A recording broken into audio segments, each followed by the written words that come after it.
Night ಖಾಲಿ ಕುಂತಾಗ ಸ್ವಲ್ಪ ಹಂಗೆ ವೆದರ್ ಕಂಡೀಷನ್ ಚೆಕ್ ಮಾಡಿದ್ನಿ -1 ಡಿಗ್ರಿ ಇತ್ತು. ಆದ್ರೆ ನಾಳೆ ವೆದರ್ ಟೂ ಬ್ಯಾಡ್ ಅಂತ ಕೊಟ್ಟಿದ್ರು. I will change it. Okay, yes. So ಈ ಥರ ವೆದರ್ ಇತ್ತು ನೋಡ್ರಿ ನೀವು ಒಂದ್ಸಲ. ಸಿವಿಯರ್ ಸ್ನೋಫಾಲ, ಐಸ್ ವಾರ್ನಿಂಗ ಅಂತೆಲ್ಲ ಇತ್ತು. ಸುಮ್ಮ ಏನಾರ ಇರ್ಬೇಕಂತ ಹಂಗೆ ಅನ್ಕೊನಿ. ಸೊ ಬೆಳಗ್ಗೆ ಹೇಳೋದಿತ್ತು, ಬೆಳಗ್ಗೆ ಎದ್ದು ಡ್ಯೂಟಿಗೆ ಹೋಗೋದಿತ್ತು. ಡ್ಯೂಟಿ ಇತ್ತು ಮಾರ್ನಿಂಗ್ ಶಿಫ್ಟ್, ಫ್ರೂಡೆನ್ಸ್ಟ್. ಬೆಳಗ್ಗೆ ಅದು ವೆದರ್ ಚೆಕ್ ಮಾಡಿ ಟೆಂಪ್ರೇಚರೇ 0 ಡಿಗ್ರಿ ಇತ್ತು. ನಶಿಕ್ನಾಗ 3 ಗಂಟೆಯಿಂದ ಸ್ನೋಫಾಲ್ ಆಗತ್ತೈತಿ ಅಂತ ಹೇಳಿಂದಿತ್ತು. ನನಗೇನು ಕಾನ್ಫಿಡೆನ್ಸ, ಒಂದು ವೀಕ್ ಹಿಂದೆ ಸ್ನೋಫಾಲ್ ಆಗಿತ್ತು. ನೀವೆಲ್ಲ ನನ್ನ ವಿಡಿಯೋಗಳದ ನೋಡಿರ್ಬೋದು. ಬಟ್ ಆಮೇಲೆ ಸ್ನೋ ಎಲ್ಲ ಕಡಿಮೆ ಆಗಿ ಹೋಗಿ ಎಲ್ಲ ನಾರ್ಮಲ್ ಆಗಿತ್ತು.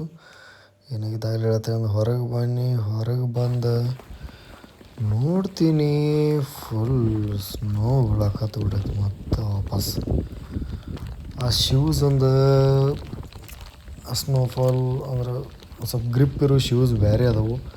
ಆ ಶೂಸ್ ಹಾಕೋದು ಬಿಟ್ಟು ಬೇರೆ ಶೂಸ್ ಹಾಕೊಂಡು ಬನ್ನಿ, ಆದರೆ ಜೇರ್ಲಕತ್ತು ಬಿಡ್ತು.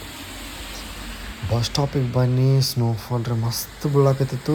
ಥಂಡಿ ಜಬರ್ದಸ್ತ್ ಇತ್ತು. ಥಂಡಿ ಏನು ಮಾತಾಡೋಂಗೇ ಇಲ್ಲ. ಮತ್ತು ವಾಪಸ್ ಸ್ನೋಫಾಲ್ ಸ್ಟಾರ್ಟ್ ಆಗಿಬಿಟ್ಟೈತಿ. ಸೊ ಮಾರ್ನಿಂಗ್ ಡ್ಯೂಟಿ ಇತ್ತು, ಬೆಳಗ್ಗೆ ಎದ್ದು ಡ್ಯೂಟಿಗೆ ಹೋದ್ನಿ, ಡ್ಯೂಟಿ ಮಾಡಿದ್ನಿ. ಸೊ ಡ್ಯೂಟಿ ಒಳಗೆ ವೀಡಿಯೋ ಮಾಡ್ಲಿಕ್ಕಾಗಲಿಲ್ಲ. ಆಮೇಲೆ ಹೊರಗೆ ಬಂದು ನಮ್ಮ ಡ್ಯೂಟಿಯಿಂದ ಅಂದ್ರೆ ಹಾಸ್ಪಿಟಲ್ದಿಂದ ನಿಯರ್ ಓಬಾನ್ ಐತಿ, ಓಬಾನ್ಗೆ ಹೋಗುವಾಗ ವೀಡಿಯೋ ಮಾಡಿದ್ನಿ. ಸೊ ಡ್ಯೂಟಿ ಒಳಗೆ ಹಾಸ್ಪಿಟ್ಲ್ ವೀಡಿಯೋಗಳು ಆಮೇಲೆ ಮಾಡ್ತೀನಿ.